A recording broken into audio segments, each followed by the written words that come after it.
Now, for the at-large positions, council has, I'm going to walk through this, 3 at-large positions. We are retaining 1, that is Pat Bryant. Our other 2, Gail Struve and Eric Nyquist, their terms have ended, and they're coming off. So we have 2 open positions. We currently have 3 candidates. Is there any other candidate for at-large from the floor? Okay. So on this one, you're voting for those, out of those 3 names, you're voting for 2 of those names. So on your ballot, where you see Marlene Simpson, Deanna Tipton-Noon, and Naomi Tweek, please circle 2 of those 3 names.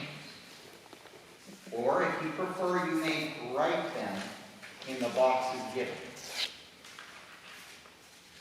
Give you a moment to do that.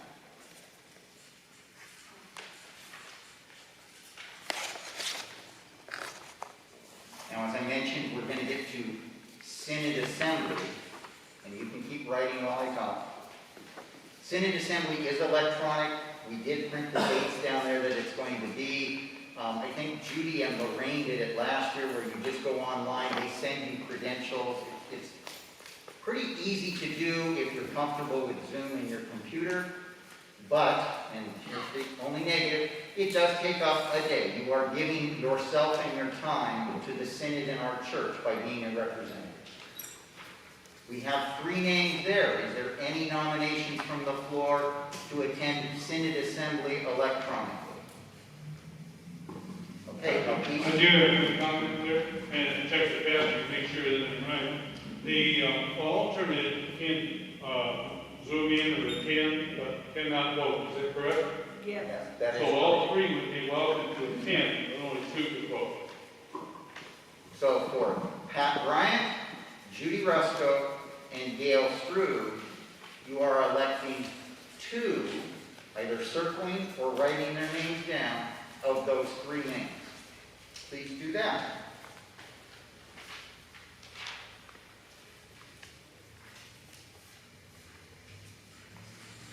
Then as we turn our page over when you're done with that, this is what Lauren was saying. Every church in the Oregon Synod has the opportunity to add additional members besides their 2 regular ones. We typically, as a church, have not, in the past, rarely, identified someone of color or English is not their first language. We have rarely had someone of the other category that identify as the LGBTQIA+. We have sent youth or young adult members in the past. So we have none from the nominating committee. Is there any nominations from the floor out there for any of those categories?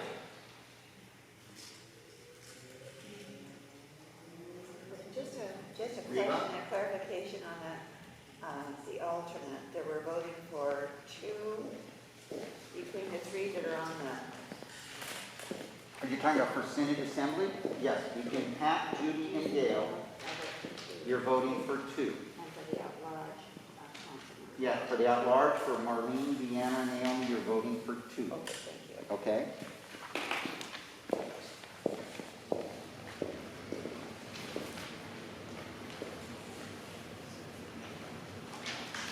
Okay, is everyone up with me through the assembly? Okay? We're now moving on to the nominating committee.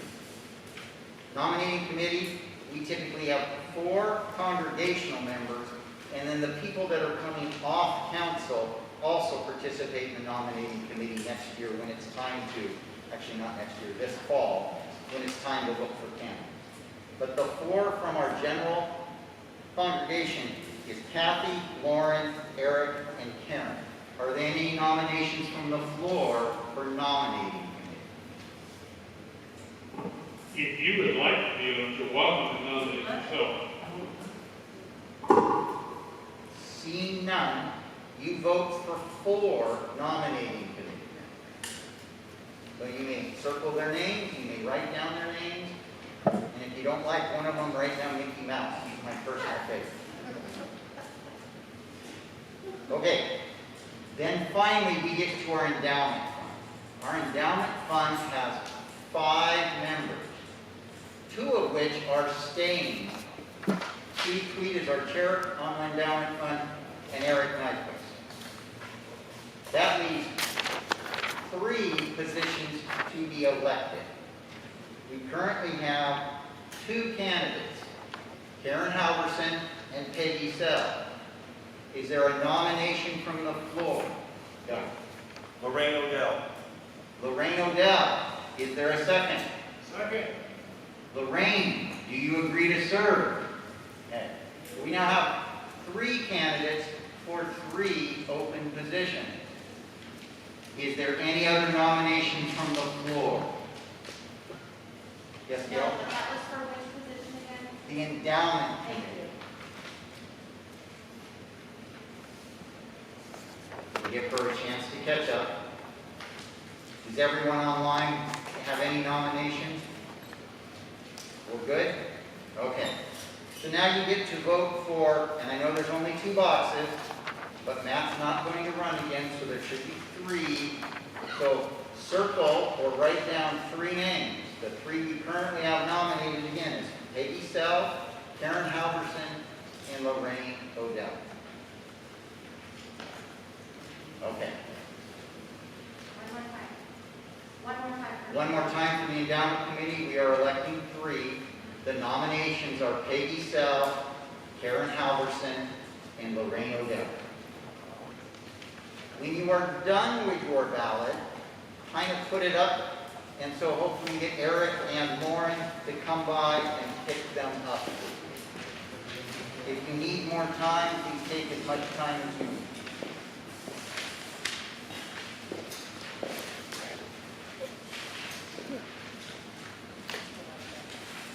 No, I actually haven't. While they're passing the papers around, you don't have anything to add.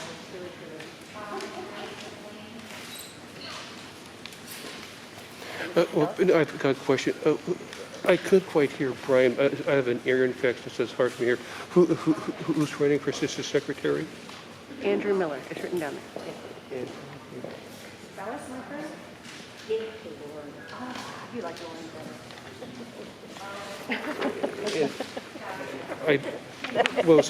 Who's ever running, who's ever is going to be there. Okay. All right.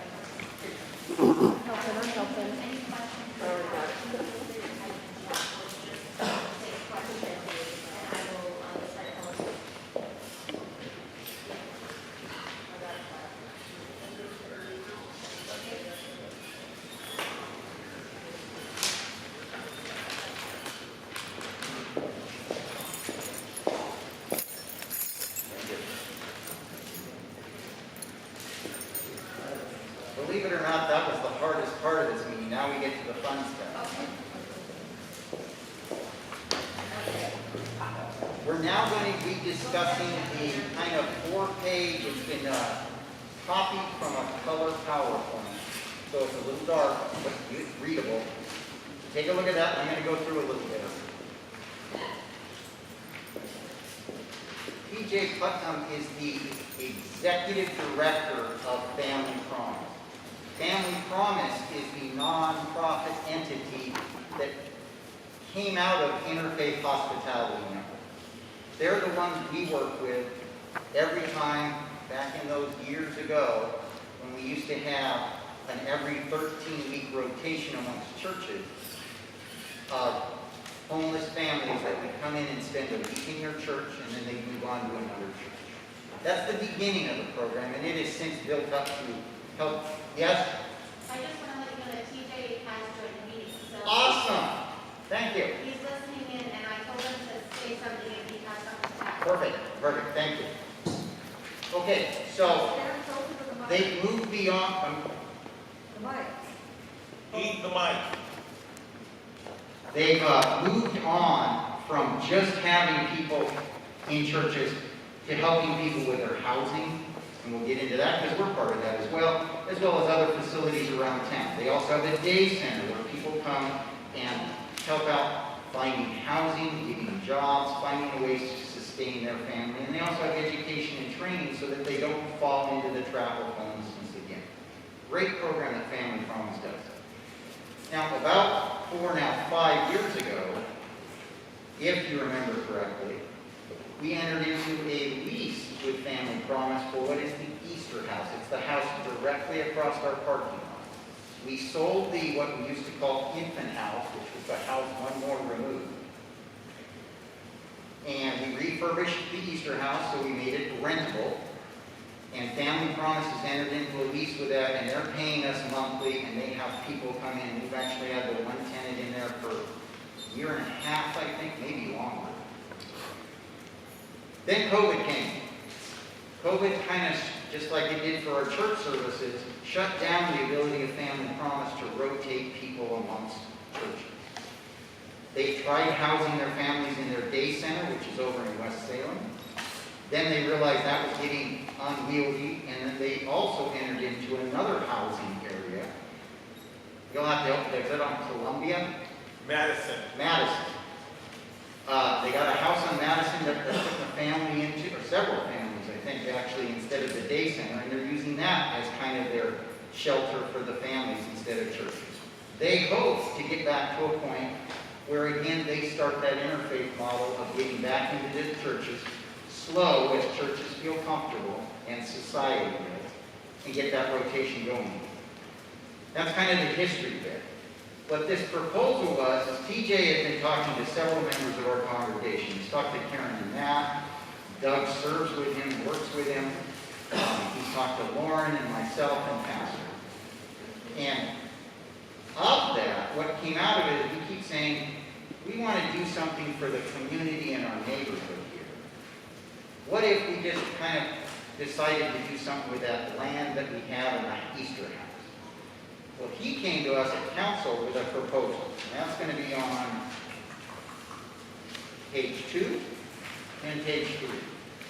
The proposal is, what if we sell to Family Promise the Easter house and the empty lot, which is currently just grass and field with a big cement block on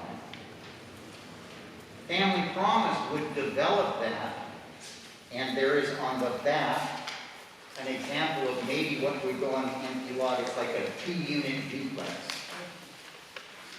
And they would develop that for low-cost transitional housing for people in their program. The benefit, as we saw from council, is we're giving it to an entity, we're selling it to an entity that we've done many years of work with. We know them. They're also in the same mission grouping as we are. They are an organization that is looking out for unfortunate people in unfortunate circumstances and trying to help them out, which is basically the mission of Holy Cross. It's a good partnership. It's lasted for years. And what we need from this group is discussion about that proposal. Now, the proposal, I gotta find it here. You kind of see it here on the offer.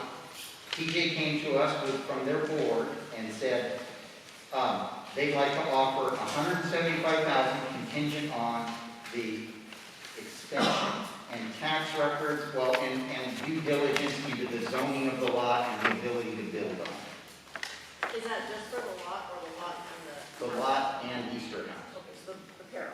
So that area. So we would be divesting ourselves of any land to the east of our parking lot. Okay, that's that direction. So it'd be the Easter house, the white house, and the empty lot that's just south of it. Okay? Yes? Can you repeat what you said it was contingent on? I know one of them was zoning, and what were the others? Tax records, zoning, and kind of the availability to build on the lot. One of the things TJ Pastor and I talked about at a coffee a long time ago was the idea of, well, maybe we should build an 8-unit or 16-unit apartment complex there. That would get a lot of affordable low-income housing. Can the market afford it? The city of Salem's going all over the place, and as we get further into discussion, you might hear, there's a need, there's a huge need for low-income housing.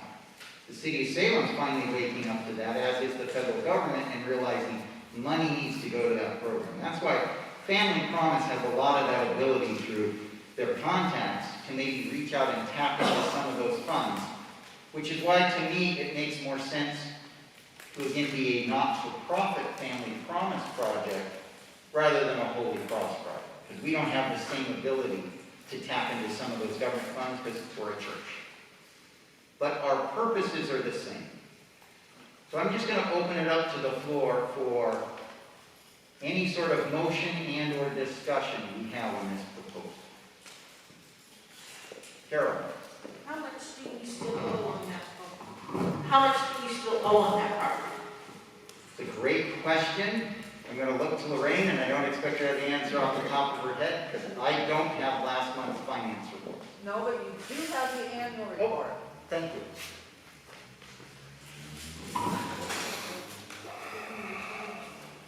While he's looking for that, I just give you one piece of information there. We do not have a separate loan on that house. Our loan is with Verizon, and it covers all of the property, not just that house. And as of December 31st, it was $84,875. Another piece of information, Number one more time. $84,875, and there's been at least 3 payments since then. So it will be a little less than that. Family promise, explain a little more about it. Since we're a church and don't have the availability, what is family promise? Doug, I'll let you answer that. Okay, so, full disclosure, my heart is with Family Promise, and right now, so is my job. So, I want you all to know that going forward. Pastor Doug Dobson of this church, Pastor Doug Dobson of this church, learned one day that there were kids going to school who had no place to call home. And he didn't think that was right. So he wrote 60 letters, that's 60 letters for before email, to every congregation he could think of in the Salem Kaiser area. 3 or 4 responded. And they started meeting monthly for years. He started that in 1997. It took to 1999 before enough people caught the mission that we can house people in our church buildings for a week. Then they go to another church for a week, so that we show them hospitality.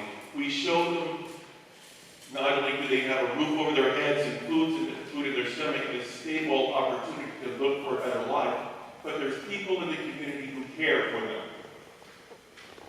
Because of this church, our city has been changed. 10,000 people have been affected.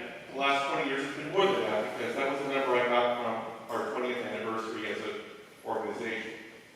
10,000 lives changed, because this church had a vision, and it shared it with its neighboring congregations. So, you want to know what the legacy of this church is? It is tied up with the common mission we share with others in this community, and it's exemplified by Family Promise. Many of you who haven't drawn a paycheck have cooked a meal, or have bought the groceries for the breakfasts and the lunch, or have slept overnight in this building with them because you cared. Some have read stories to kids. Some have listened while they poured out their lives. Some have just respected moments of silence while they gathered together, absorbed all this love and concern that suddenly came their way. Now, Family Promise started that way, but it has grown. It now includes things like, for the last 4.5 years, Easter House has been a transitional housing center. And I'll tell you, we've had several families through, and every one of them is reluctant to leave. They adore that house. It's been their first taste of a place of their own.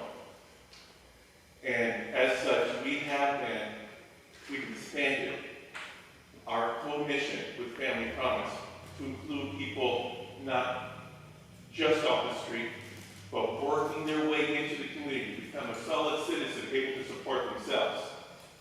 Now, in this time of COVID, we've had to shut that down. We've had to reinvent. We have 2 families that stay at our day center. Normally, that's where the staff works, that's where you do laundry, that's where you have a place to go after you've been to school. But right now, it houses 2 families. That's as much as we could do with COVID restrictions. But we do 4 families at a time through that program. We rented what we call Madison House because creatively it's on Madison Street. And we house 2 families there. We have been able, with different funding sources, to work through what is our rapid rehousing program. So you're in peril of losing your home, or you haven't ever had a place of your own, but you know that if you've got a little bit of help, you can get into a place